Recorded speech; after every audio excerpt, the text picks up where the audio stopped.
आदमपुर उपचुनाव को लेकर कहा कि ये सेमीफाइनल था, ये हमने जीता है। 2024 का चुनाव भी हम जीतेंगे।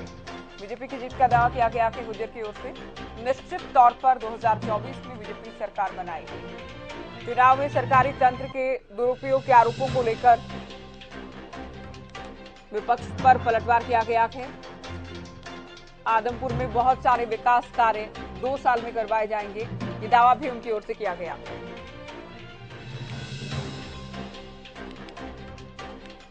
तो हरियाणा न्यूज पर कैबिनेट मंत्री कंवरपाल गुर्जर की ओर से 2024 में बीजेपी की जीत का दावा किया गया है।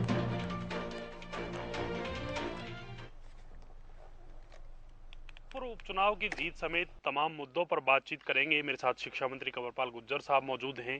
कैसे आदमपुर की जीत को देखते हैं और कैसे हाल ही में ये हिमाचल चुनाव में प्रचार के लिए गए थे, क्या स्थिति हिमाचल चुनाव में, तमाम मुद्दों पर बातचीत करेंगे। सर, सबसे पहले हरियाणा न्यूज पे आपका स्वागत। धन्यवाद। आदमपुर की जीत को कैसे देखते हो?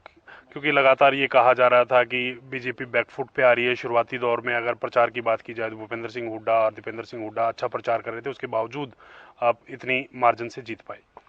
नहीं, देखिए, तो नेता प्रतिपक्ष ने अपने आप कहा था जी कि ये चुनाव जो है वो अगला जो आने वाला चुनाव है उसका निर्णय चुनाव में हो जाएगा कि जनता क्या चाहती है। जी और निश्चित तौर से चुनाव में भारतीय जनता पार्टी को बड़ी जीत हासिल हुई है, तो उससे स्पष्ट है कि आने वाले टाइम में जो है 2 साल बाद जो चुनाव होगा उसमें भारतीय जनता पार्टी की सरकार बनेगी और लोगों को भारतीय जनता पार्टी का जो राजकाज है, जिस प्रकार से सरकार चल रही है, वो पसंद है लोगों को।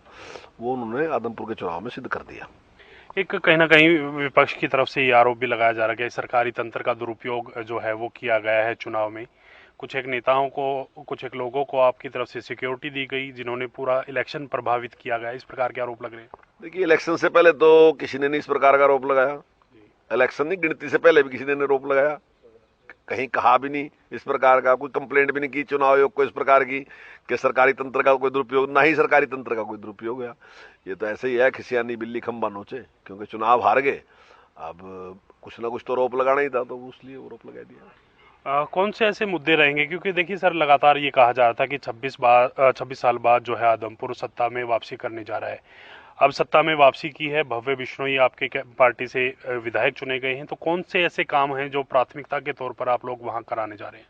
नहीं, बहुत से काम है। जैसे पानी की काफी समस्या है, वहाँ पीने के पानी की समस्या है, तो उस सारी समस्या को हल करना। और भी जो नए काम है, जैसे एक कॉलेज बनाने की बात थी, वो किसी वजह से रुका हुआ था, मुख्यमंत्री जी ने उसके लिए कहा भी है और मेरे ख्याल से जल्दी उस पर काम शुरू हो जाएगा, जल्दी वो कॉलेज भी हम बना देंगे।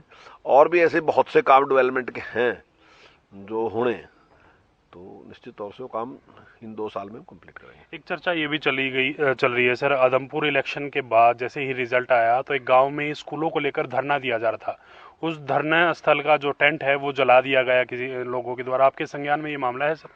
नहीं, मेरे संज्ञान में ऐसा कोई मामला तो नहीं है, लेकिन वो जानबूझ के जैसे स्कूल को मर्ज करना, मर्ज करने से किसी को क्या नुकसान है? आम आदमी को फायदा, कोई नुकसान ही नहीं है मर्ज करने का। अब उसको जानबूझ के कुछ लोगों ने विषय बना दिया, तो ठीक है, शायद उसमें एक स्टेप हमने पीछे लेना पड़ा। तो वास्तविकता मर्ज करना कुछ भी नहीं। मर्ज करना तो क्या है कि एक स्कूल है, वो 5वीं मतलब 12वीं तक का स्कूल है, उसमें 5वीं तक भी हेडमास्टर है और 8वीं का भी है, 10वीं का भी है और 12वीं का प्रिंसिपल भी है। हमने यही तो किया कि अब हेड जो होगा वो केवल एक होगा। अगर 10वीं तक का होगा तो जो 10वीं का हेड होगा वही सारों का हेड होगा। अगर वो 12वीं तक है तो जो प्रिंसिपल है वही सारे का हेड करेगा। तो यही है, मर्ज करने में कोई भी मर्ती भर भी किसी को कोई दिक्कत ही नहीं है। मर्ज करने का मतलब कोई बंद करना थोड़ी है। तो ऐसा किसी प्रकार से वो निर्णय जो है हमने सारे हरियाणा के लिए लिया है और उससे आम आदमी को लाभ है, कोई नुकसान नहीं है उससे। एक लगातार ये विपक्ष ये भी कह रहा है कि कहीं ना कहीं जो आदमपुर चुनाव हुआ है उसमें जो कांग्रेस का वोट बैंक है वो बढ़ा है और बीजेपी का वोट बैंक घटा है। क्योंकि पहले अगर बात की जाए तो कुलदीप बिश्नोई जब कांग्रेस में थे तो 30,000 के मार्जिन से जीते हैं। बीजेपी सत्ता पक्ष के आने के बाद मात्र वो मार्जिन 15,000 रह गया। देखिए, कुछ ना कुछ तो बहाने ढूंढने ही पड़ेंगे। अब आखिर आपका सामना करना, आप प्रश्न पूछोगे तो निश्चित तौर से कुछ ना कुछ तो कहेंगे।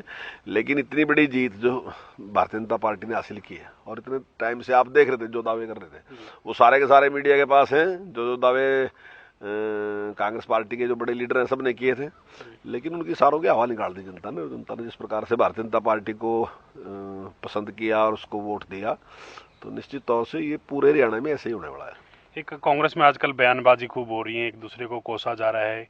प्रदेश अध्यक्ष उदयवान की तरफ से किरण चौधरी को लेकर कहा गया कि मैं नहीं उनको अपनी नेता मानता, वो कोई बड़ी नेता नहीं है, उनकी हैसियत नहीं, इस प्रकार की बातें कही जा रही हैं। कैसे देखते हैं सर इन बयानों? देखिए, वैसे तो उनका अपनी पार्टी का अंदरूनी मामला है, हमारा कोई अधिकार नहीं है उसने हस्तक्षेप करने का, किसको नेता मानते हैं किसको नेता नहीं मानते।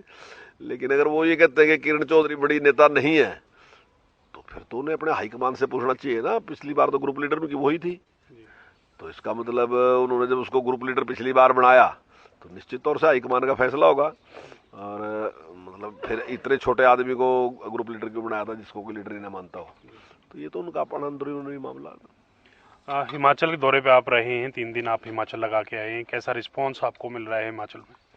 बहुत अच्छा रिस्पांस है हिमाचल में, निश्चित तौर से वहाँ सरकार रिपीट करेगी। और जहाँ भी मैं गया हूँ तो जितना हम कह रहे हैं उससे ज़्यादा लोग बोलना शुरू कर देते हैं। बल्कि मैंने कहा कि हमारे भाषण की तो जरूरत ही नहीं रही, क्योंकि आप स्वयं ही कह रहे हैं कि इतने विकास के काम आज तक कभी नहीं हुए जितने इस सरकार के दौरान हुए। और लोगों का पूरा जो है मूड है वो सरकार को रिपीट करने का है। शुक्रिया सर बातचीत करने के लिए। ये थे शिक्षा मंत्री कंवरपाल गुर्जर साहब, जिन्होंने तमाम जो बातें हैं आदमपुर जीत को लेकर भी बताई और साथ साथ हिमाचल चुनाव में बीजेपी की जीत का दावा भी किया। कैमरामैन राजेश के साथ मैं रवि कालीरमन, हरियाणा न्यूज, चंडीगढ़।